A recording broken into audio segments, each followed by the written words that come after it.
Coucou, bienvenue pour le 3e numéro de 5 secrets d'humour avec quelqu'un. Et pour le coup, c'est vraiment une personne cette fois-ci. C'est pas 4. Oui, je sais, voilà, désolé. Je sens déjà la déception qui vous prend dans les bras et qui vous câline. Mais c'est de très très bons conseils. 5 secrets avec Soum Dembélé. Vous allez passer un bon moment. Prenez de quoi noter. En plus, il y a des petits conseils si vous faites MC. Ça, c'est pas tout le temps qu'on en parle. Mais des fois, on fait MC. C'est pas exactement la même chose que faire humoriste directement. Tu vois. Donc, je donne des conseils sur ça. Prenez des notes. Voilà, c'est tout. Bisous. Comment ça va? Ça va très bien, et toi? Ça va aussi. Il n'y a pas de clap? Non. Non, ok. Le clap, il vient du cœur, frère. Bon alors, tu sais, on est là pour une vidéo où je voudrais avoir 5 secrets de stand-up avec toi. D'accord. 5 secrets d'humour. Ah, ça fait beaucoup, hein. Déjà, est-ce que tu as des secrets, toi? Il y a des petits secrets, des petits tips, comme on dit aux States. Très bien. Oui, avant de monter sur scène. Donc tu commences direct, toi. Secret 1, bim. Bim, secret 1. Vas-y, ok, vas-y. Direct. Avant de monter sur scène, je bois de l'eau. C'est très important d'être hydraté, de ne pas avoir la gorge sèche. Non, ce que je fais, c'est quand il y a des plateaux d'humoristes, j'aime bien regarder l'humoriste qui passe juste avant moi. Comme ça, je vois de quoi il parle, sur quoi il finit, s'il parle avec le public aussi, tu vois, s'il y a des trucs à trouver, des petits tips. C'est toujours bien d'arriver et de rebondir directement sur le passage d'avant. Et même quand le mec bide, eh ben, tu peux essayer de trouver un petit truc. Tu vois. Moi, ce qui s'est passé, c'était avec Clem. Clem, elle n'a pas bidé du tout, mais elle a une voix très aiguë. Tu vois. Et je suis monté sur scène juste derrière elle et j'ai tout de suite enchaîné avec une voix très aiguë. Du coup, le public a tout de suite rigolé, ils étaient à fond avec moi. Tu vois. Ok, je vois. Et ça m'arrive souvent des trucs comme ça, dès que je monte derrière des humoristes, et ben j'essaye d'en jouer tout de suite. Une autre fois c'était pareil, je suis passé juste après Fari et Gad Elmaleh. Du coup je suis passé, j'arrive sur scène et mes premiers mots c'est retour aux gens pas connus. comme ça les gens, tu vois, ils sont dans une ambiance directe, ok, d'accord. Ce qui est bien, c'est de se mettre les gens un peu dans la poche. Dès le début. Dès le début, tu te mets le public dans la poche. Pour que ce soit cool, tu vois, pour qu'ils se disent ah ouais, bon, le mec il est bon délire en vrai, tu vois.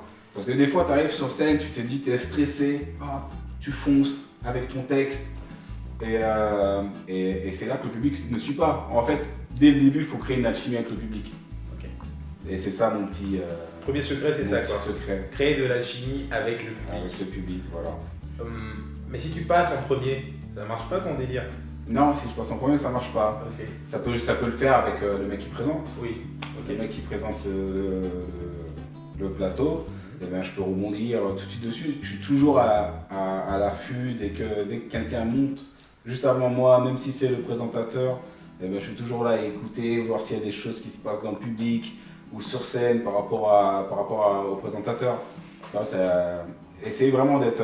et après, si c'est moi qui présente, eh ben, c'est autre chose, c'est différent. Je regarde un peu la tête des gens avant de monter sur scène, voir si je peux attaquer le physique. Si je peux attaquer. Bah, bravo, Soum. Non, c'est pas vraiment le physique, mais des fois c'est des attitudes, des fois c'est des gens qui font des trucs bizarres, ou des fois c'est des gens, ils voient pas qu'on les regarde, tu vois, ils savent pas qu'on les regarde, et ils montent sur scène, ils font des pauses, ils prennent le micro, tu vois. Okay. Tout de suite tu peux rigoler là-dessus.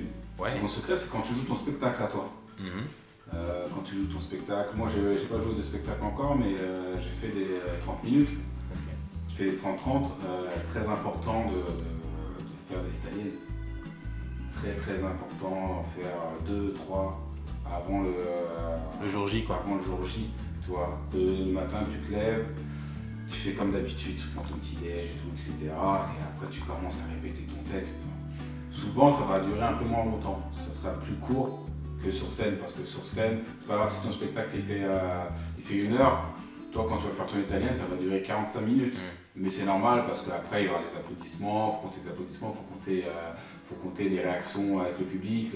Des applaudissements quand on est drôle. Quand on est drôle, voilà, c'est ça. L'interaction, il faut compter l'interaction aussi avec le public. Ouais, et tu sais que là, avec tout ça, tu vas monter à 55 minutes facilement. Du coup, vraiment, l'italienne, c'est très important. Ok. Donc, second secret, c'est faire des italiennes quand t'as ton heure de spectacle, quoi. Ouais. Ok, donc on enchaîne avec le troisième. Troisième secret, qu'est-ce que je fais moi avant de monter sur scène? Les secrets, c'est bien avant de monter sur scène. Hein. Ah oui? C'est ça, hein, c'est ce que je veux dire. Oui, bah, ça peut être avant de monter sur scène, ça peut être sur scène, ça peut être dans la vie de tous les jours. En vrai, c'est large, ça peut être des conneries. Hein. Ouais. Essayer de toujours avoir quelque chose pour écrire, même si c'est pas un cahier, stylo, cahier, du téléphone. Parce que les idées, souvent les meilleures idées, elles viennent quand tu cherches pas, quand tu t'y attends pas. Tu vois. Et des fois, tu te dis, ah, cette idée elle est hyper bonne, j'ai une blague en tête, c'est super bien, je l'écrirai, mais plus tard. Et plus tard, tu t'en rappelles plus. Ok. En général, c'est toujours ça, tu t'en rappelles jamais. Du coup, il faut, même avec ton téléphone, tu écris juste l'idée. Et après, plus tard, tu reviens et tu regardes ton idée, tu relis ton idée et là, tu commences à écrire dessus. Ok. Pour ne pas oublier, vraiment, c'est hyper important d'écrire ces idées dès qu'on les a. Parce que même moi, ça m'arrive, tu as les idées. J'ai des super idées, je me dis, ah putain, ça va être hyper drôle. Ça doit être hyper drôle. Et j'arrive chez moi et puis j'oublie. C'est quoi la dernière idée que tu as notée? Moi, j'aime bien parler de sujets d'actu. Quand je parle de sujets d'actu, en ce moment, c'est toutes les manifs anti-racisme, tout ce qui parle de violence policière, politique, Zemmour, tu vois, c'est tous les petits trucs qui sont arrivés là après le confinement. Pendant le confinement, j'ai eu des idées sur le confinement, mais j'aime bien parler de choses qui se passent en ce moment. Il y a un truc qui est important quand tu es en interaction avec le public, parce que souvent les humoristes ils passent MC. Tu es MC, tu ouvres ton plateau, tu crées ton plateau, bah, c'est toi qui présentes. Des fois tu passes dans certains lieux, bah, les MC ils tournent, du coup ça va arriver à un moment donné ou à un autre, tu vas monter sur scène pour présenter une soirée. Ce qui est hyper important, c'est de ne pas être agressif avec le public, tu vois. Ne pas être négatif, toujours y aller souriant, les mettre dans sa poche, c'est hyper important, détente, leur parler comme si c'était tes potes, tu vois, tu leur parles vraiment comme si c'était tes potes. Si tu parles mal à tes potes, bah, parle pas comme si c'était tes potes, tu vois, parle comme si c'était tes parents. Tu parles mal à tes parents. Bon, bah, change de métier, hein. Parle comme si c'était Pascal le grand frère. Ouais. Non, voilà, c'est ça en plus, ne pas être dur. Ne pas être dur avec le public, c'est hyper important. Faut savoir les vanner, mais pas être méchant, tu vois. Il y a vraiment une ligne très fine à ne pas dépasser, tu vois. Être sur la ligne pour être drôle, mais en même temps pas méchant, et pas trop mou pour les avoir avec toi. Du coup, il faut être dynamique, drôle. C'est un exercice compliqué en fait, même si on a l'impression que comme ça de loin, quand on nous voit faire, c'est facile, mais en vrai c'est un exercice qu'on apprend au fil des années. Mon dernier secret, c'est l'attitude.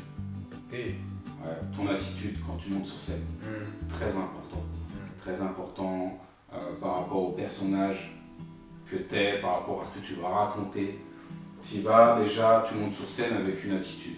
Ok. Voilà, moi mon truc c'est de monter sur scène avec une attitude, je suis sûr de moi. Même quand je viens, je teste des trucs, je sais pas du tout si ça a marché, ou je sais pas si c'est drôle. J'arrive sur scène, je suis sûr de moi, je suis sûr de mes blagues, je suis sûr de mon truc, tu vois.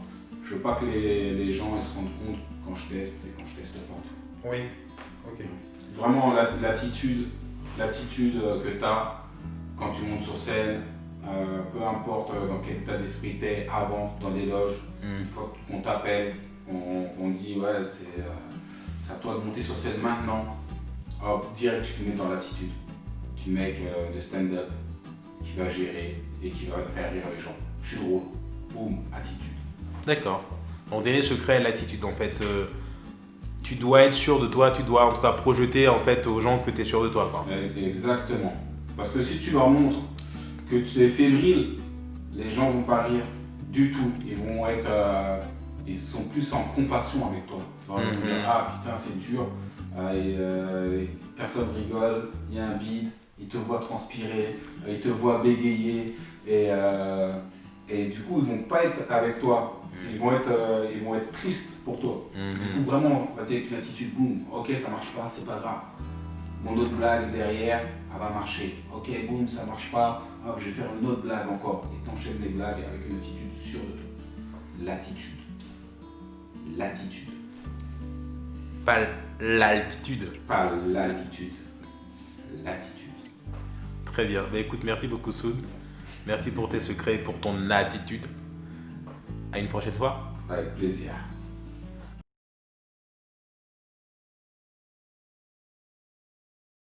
Et moi, c'est marrant parce que moi, au tout début de l'Underground, j'étais pas à fond dans le stand-up. En vrai, je suis tombé par hasard, tu vois, dedans. Et du coup, j'étais pas dans l'optique de progresser spécialement ou dans l'optique de bosser quelque chose de spécial. J'avais juste mes sketchs, j'aimais bien écrire deux, trois petites blagues et les tester sur scène, mais j'avais pas du tout l'optique de faire un spectacle. J'attendais de voir, je me suis dit, attends, on va voir si je suis drôle, tu vois, et tout. Et petit à petit, t'es dedans, tu prends de l'expérience. C'est ça qui est beau dans le stand-up, c'est que plus le temps passe et plus t'es drôle. Mais du coup, qu'est-ce qui a été le déclic en fait? Comment tu t'es dit, bon là, ça devient un peu sérieux dans ma vie, ce truc, je vais essayer de le faire de manière un peu plus carrée en fait? Peut-être quand j'ai fait le spectacle avec Sam, parce que j'ai fait un spectacle en duo. Quand je l'ai fait avec lui, que ça s'est concrétisé et qu'on a commencé à le jouer vraiment, à être 1 heure sur scène, on s'est dit, ouais, bah, c'est quelque chose. C'est un vrai truc, c'est un vrai job en fait. C'est un vrai taf, ouais. C'est un vrai taf, faut bosser tout le temps, tous les jours, ne jamais rien lâcher. Et puis après, quand j'ai commencé à rejouer tout seul, là j'étais un peu plus sérieux. C'est vrai qu'au tout début, j'ai commencé en solo. Bon, moi, j'y allais comme ça, je faisais MC dans plusieurs soirées, je faisais au Café Oscar, je faisais ça au Paris. Avant, il y avait un plateau qui s'appelait Paris. Du coup, j'ai fait pas mal de fois MC, mais